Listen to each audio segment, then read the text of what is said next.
estamos recebendo aqui no estúdio da Rádio Independente as veterinárias Débora Zatti Rexigel e também especialista em clínica médica de felinos, a Fabiana Shimock, que é clínica geral e pós-graduanda em oftalmologia veterinária, e elas vão falar como identificar leucemia e também AIDS em gatos, quais os exames que devem ser feitos, e vão tentar explicar um pouco pra gente, pra mim, pra Rita e pros ouvintes, do que se trata essas doenças, como identificar e se elas são comuns também. Boa tarde, bem-vindas à Rádio Independente. Boa tarde. Só pedir pra falar um pouquinho mais pertinho.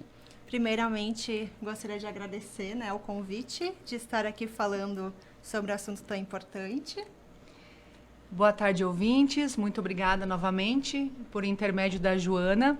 A gente conseguiu esse espacinho para falar sobre uma doença tão importante, principalmente no nosso bairro, onde está situada a clínica veterinária, que é o bairro Conventos. Eu vou deixar... Qual é a clínica? Como é o nome? Empório Animal Clínica Veterinária. Tá. Eu acho que a gente começa falando, antes talvez de entrar no detalhe, dessas doenças específicas, quais são os protocolos de cuidados com um gato, por exemplo? Alguém que adotou um gatinho agora e ainda não teve, ou já teve gatos, mas tinha outros tipos de cuidados, né? Quais são os protocolos de cuidados? A gente sabe bem aqui como é que são os de cachorros, né, Gabi? Mas de gato a gente realmente não sabe. Então, Muda muito, tem vacinas específicas, claro, né? Tem vacinação específica, então, assim que se adquire um gatinho, a gente sempre recomenda que leve para consulta veterinária para a gente poder orientar a partir daquele paciente também, Porque vai depender da idade em que ele está, para a gente definir o protocolo de vacinação, se eles têm algum histórico, se a gente sabe de onde ele veio, se veio de algum gatil, ou se foi adotado, por exemplo, na rua, que às vezes acontece. Então, esse tutor deve levar o gato ao médico veterinário para fazer um exame físico e atestar como está essa saúde. Em relação aos vírus, da FeLV, que é a leucemia viral felina, e ao vírus da FIV, da imunodeficiência felina, a gente tem testes diagnósticos a serem feitos. Então, existe o teste rápido que a gente faz na clínica e normalmente já no primeiro atendimento, para saber se esses gatos são portadores desses retrovírus. Eles podem ser portadores somente da FeLV ou somente da FIV, ou em um momento mais, assim, um diagnóstico pior, em ter os ambos os vírus no organismo. Então, são vírus retrovírus. Os gatos, eles podem adquirir da mãe, pela placenta, através da amamentação. Eles podem adquirir em contato com outros gatos na rua, principalmente pela saliva, então é a transmissão do vírus da FeLV. Em 1 ml de saliva, a gente sabe que tem até 1 milhão de partículas virais, então gatos que convivem juntos, gatos que se gostam, acabam se lavando, uns aos outros, que comam nos mesmos potes, tomam água juntos também, essa transmissão acontece bastante. Já o vírus da FIV, da AIDS felina, é mais através da mordedura. Então, esse paciente precisa ter brigado com algum outro gato e transplacentário e transmamário é muito mais difícil de acontecer, Então, esse paciente chega a nós, a gente explica sobre essas doenças, porque a maioria dos clientes nunca ouviram nem falar, disso. A gente faz o teste rápido, onde é coletado um pouquinho de sangue desse paciente, e em 10 minutos a gente tem o resultado. Então, para a FIV, a gente vai entender se aquele paciente já tem a formação de anticorpos, E para a FeLV, se ele está virêmico, ou seja, o vírus está multiplicando no sangue naquele momento. Então, existe também um período de carência, que isso é importante falar, Às vezes o cliente vem no primeiro momento com aquele gatinho e o veterinário orienta a retestar esse paciente depois de um período. Por quê? Pode ser que aquele paciente teve contato com o vírus há poucos dias e não dá tempo do teste positivar. Então, a gente pode fazer nesse momento 0 teste para entender, mas a FeLV pode levar até 30 dias para positivar e a FIV até 60, Então, repetir os testes ao longo da vida, E aí a gente introduz o protocolo de vacinação, caso esse gatinho seja negativo para o vírus da leucemia. A gente tem a vacina quíntupla, então, que protege contra outros vírus também, inclusive do vírus da leucemia, que a gente considera o vírus mais grave, na verdade, Ele transmite muito facilmente entre gatos, causam doenças muito graves, né? Ambos os vírus. Mas a FIV, a gente percebe que o paciente, no momento que ele adquire o vírus, ele faz um período agudo de doença. Então, ele faz um período febril, ele pode ter linfadenopatias, né? Aumento de linfonodos, não querer se alimentar. Mas ele normalmente passa por esse período e fica latente, o vírus latente no organismo. E, às vezes, ele não vai desenvolver mais doenças relacionadas e a gente entende que ele pode ter uma expectativa de vida muito próxima de um paciente que não tem o vírus da AIDS, né? E aí, a terceira fase da doença é quando ele desenvolve, então, realmente a imunodeficiência adquirida. Então, o vírus predispõe a anemias, a tumores no organismo, né? E o tratamento depende do que ele vai desenvolver no organismo. Porque não existe uma cura para os vírus, tá? Isso é importante falar. Não existe cura nem para FeLV e nem para FIV.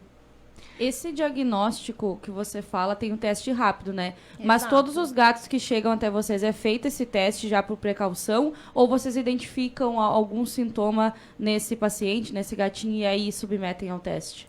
Todos os gatos, a recomendação é realizar o Mesmo teste. os aparentemente saudáveis, todos Ele pode pra ser fazer. sintomático, exatamente. Não ter sintoma nenhum, aquele gatinho que está super saudável, a gente faz exame físico, não tem nenhuma alteração, mas ele pode estar portador do vírus. É um A teste gente de sabe- triagem, né? Então, a gente precisa, pelo menos, esse teste inicial para ter uma noção se realmente ele está virêmico ou não, né?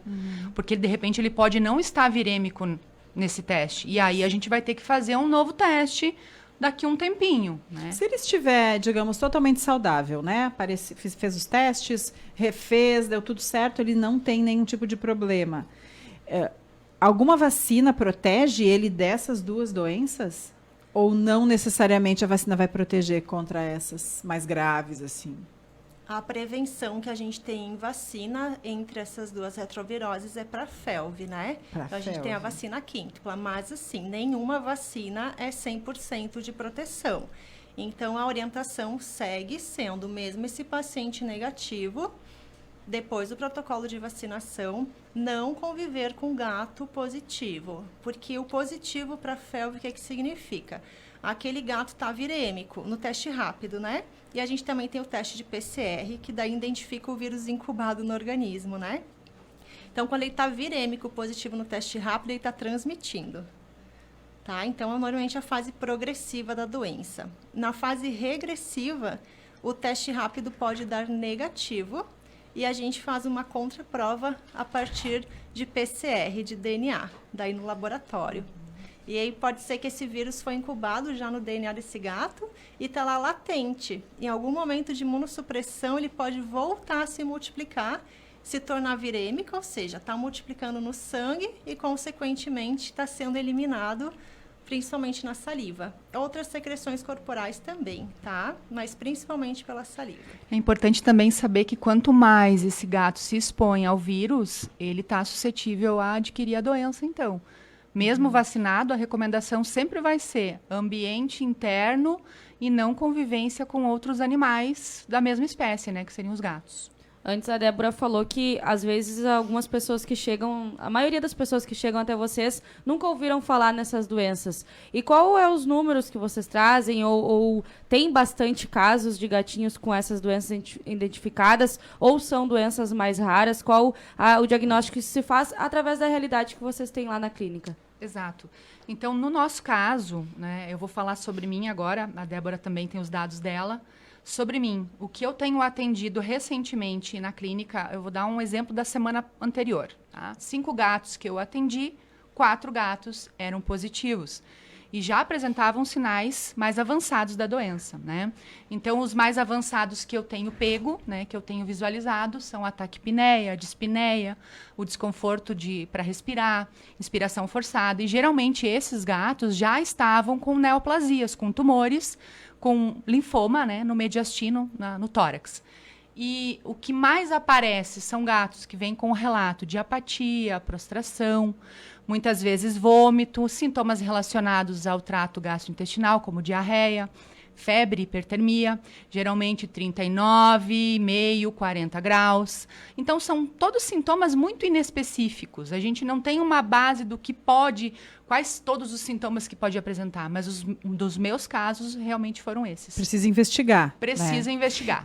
A gente estava, às vezes a gente conversa aqui, né, sobre a relação da gente com os nossos bichinhos, animais de estimação, que são membros da família, né? A gente sabe que principalmente os cachorros tiveram essa mudança, né, de comportamento, de não ficar mais tão na rua e bastante dentro de casa. Os gatos também, com os gatos também isso aconteceu, e esse contato com o dono, ele estando com algum tipo de doença, quais os riscos para o humano, né? Eu acho que eu não sei como é que é a relação se é tão forte quanto a do cachorro. Não, a relação... O gato já é mais independente, a Débora está aqui para afirmar, né? Ele não é uma relação muito afetiva como é o cão, né? O gato é super independente. Então, essas doenças não transmitem para o humano.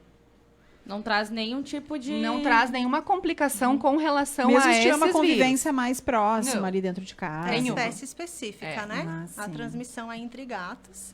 E como aumentou o número de gatos, né? Há anos atrás, a realidade no Brasil era muito cães. Todo mundo tinha cão. E com a verticalização, né, das casas, então tem mais apartamentos, as pessoas têm menos espaço, acabaram adquirindo mais o gato. E quem tem gato sabe o que eu tô falando, a gente se apaixona, né? Então quem tem um quer mais e vai divulgando e outros também querem, porque ter esse convívio próximo, né? Antigamente os gatos viviam mais fora, né? Caçavam os ratos ao Gato redor é das gato, casas. fica na Eles rua. não ficavam tão domiciliados como o cão, né? Então, essa realidade também está mudando. O número de gatos no Brasil tem aumentado muito e vai passar o número de cães. Então, é muito importante a gente ter essa conversa e alertar todo mundo sobre essas doenças, né? E falar sobre FeLV e FIV é algo mais recente? Ou para vocês é algo natural, mas as pessoas não identificavam? O que vocês têm, assim, pela vivência, pela experiência que possuem também? Eu percebo que muitos clientes que chegam até mim já chegam com um diagnóstico, às vezes o clínico geral, né? Mas muitos que vêm diretamente já procurando a especialidade, às vezes não ouviram falar, né? São duas linhas de clientes. Tem clientes que vêm com toda a informação e é maravilhoso, é uma troca muito boa de informação. E tem outros que tu tem que informar desde o início tudo, né? Que existem esses vírus, como é feita a transmissão, como a gente pode proteger esses gatos, né? Então... Mas para vocês da área é algo que sempre existiu e sempre foi tratado. Sim. Não teve um aumento de casos num tempo para cá. Eu acho que esse ano, na minha rotina, teve um Talvez pelo significativo número de aumento. gatos, Talvez aumenta pelo o número número, de aumenta, isso. né, as doenças, talvez. Exatamente. Exato. Esse ano foi um ano bem crítico para a FeLV no nosso bairro. Então, eu nunca tinha visualizado tantos casos como agora e os casos estão vindo mais graves ao passar do tempo. E tem alguma forma de evitar? Ou além da vacina, além de cuidados, assim... O problema não é com o gato com tutor. O problema são os gatos que estão na rua e os gatos desses tutores que não estão sendo informados entrando em contato com esses animais. E muitas vezes o tutor mesmo, ele tem um gato doente e mesmo assim ele deixa esse gato no ambiente externo. E a gente sempre bate, sempre frisa. O importante é você manter o animal dentro de casa, positivo ou negativo, dentro de casa.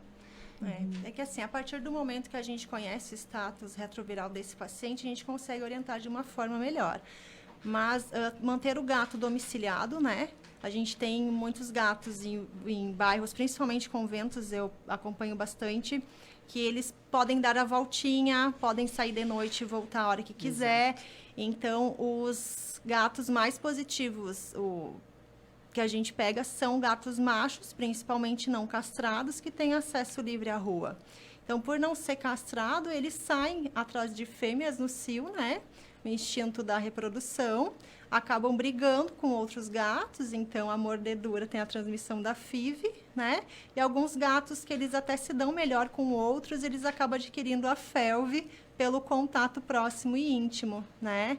Então, é a transmissão Lembrando, né, que os animaizinhos, eles não têm culpa, né? Eles não sabem o que se Não. passa, né? São os tutores que precisam ser Exato. os responsáveis e cuidar, né? O que a gente Isso. precisa mesmo frisar, e isso sempre em nossas consultas, é a prevenção, né? É testagem, vacinação e os cuidados. Mas nem sempre é possível, porque tem muitas pessoas que não têm informação. As pessoas mais idosas, por exemplo, pessoas que vivem no interior, muitas vezes elas sabem. não entram na internet para verificar o que é essa doença, o que pode ser, né? Então é complicado isso. Os gatos sempre tiveram esse estilo de vida lá, né? E lembrando que manter os gatos dentro de casa, a gente precisa fazer o enriquecimento ambiental, né? Com certeza. Porque eles precisam de estímulos mentais, eles gostam de subir em cima das coisas, ficar em locais mais altos. Então, ter prateleiras, isso é muito importante, né? Alguns clientes falam, ai, Débora, mas agora não pode mais ser, o que eu vou fazer? Tela a casa. Se é um gato que gosta de sair, coloca uma peitoral. Institui todo dia uma rotina de passeio. Tem gatos que passeiam que nem cão. E é até bonito de ver, né? Eles vão, mas eles estão sendo acompanhados durante esse período. Eles não simplesmente saem de casa para talvez não mais voltar, né? Podem ser atropelados, envenenados. Não é só a questão dos retrovírus, né? Exato. Então, tem outras questões aí Vocês têm envolvidas. gatos? Eu fiquei curiosa Sim. para saber. A Débora, eu acho que eu não tenho dúvida. Quantos Eu gatos você tenho. tem, Débora? Tem um, Horácio. E a Fabiana tem uma Tem uma tatuagem. tatuagem. Quem nos acompanha na live aí no Facebook conseguiu ver ali, muito bonita. Como é o nome? Esse é o Silver. O Silver. A gente chama de qualquer coisa, Mimi, Sim, Nunu, na hora de eles chamar, atendem. aí chama, né, os apelidinhos de... Tem que fazer propaganda para ele, porque né, é meu filho. E, De quatro você tem mais de um, Débora? Tenho um, Tem um? Qual é o nome do teu? Horácio. Horácio. Tá aí, então, participando também da entrevista. Isso, não, fazem parte, né, da Beijo vida. pro meu filho. Filho único. Posso introduzir uma parte da FELV e da FIV que é Claro, importante também? com certeza. A questão de ter um gato, né? Quando a gente tem algum gato virêmico, por exemplo, para FELV, a nossa recomendação com médicas veterinárias é que esse gato seja filho único. Não conviva com outro gato, porque ele está ali eliminando muitas partículas virais diariamente, mesmo que outro gatinho seja vacinado. E outra, não são todos gatos, eles são muito territorialistas. Então, eles pode gerar muito fator de estresse ambiental que leve à baixa da imunidade e aí sim esse paciente vem a desenvolver as doenças associadas. Então, a FIV e a FeLV são vírus que adentram no organismo e predispõem à formação de doenças em específicos, né? Não existe um sintoma específico da FeLV e da FIV, não. O vírus pode desenvolver anemia, a gente vai tratar a anemia, pode desenvolver... Eles são muito oncogênicos, né? Então, podem desenvolver tumores, câncer, né? Leucemia, linfoma. Então, acho que é importante falar disso Abre também. porta para outras doenças, né? Isso mesmo. A clínica, ela atende somente gatos? Ela é Cães e gatos. Cães e gatos. Cães e Mas gatos. aí com as profissionais... Sim. Temos também o específicas? atendimento de dermatologia. Temos cirurgias também. É Empório Animal Clínica Veterinária e Pet Isso, Shop. Isso correto? mesmo. Tá certo, meninas. Obrigada. Acho que deu para entender um pouco, né, Rita? Com Quem certeza. é da área tem bem mais entendimento, né? Mas a gente conseguiu entender e fazer um alerta, né, da importância de realmente procurar profissionais da área, de verificar até para evitar um sofrimento do próprio animal. Te agradece a participação de vocês Muito aqui. obrigada. Já sabem o caminho, agora podem Com voltar mais certeza. vezes para conversarmos também. Agradecemos. Obrigada. Tá certo, então essas as profissionais veterinárias, Débora Zatti Rexigel, especialista em clínica médica de felinos, e a Fabiana Schimock, clínica geral e pós-graduanda em oftalmologia veterinária. Elas falaram então sobre como identificar a leucemia, a FeLV, a AIDS, FIV em gatos, os exames que devem ser feitos, os cuidados também que devem ter com os animais. Depois uma matéria completa lá no nosso portal com mais detalhes para quem quiser saber, mais informações também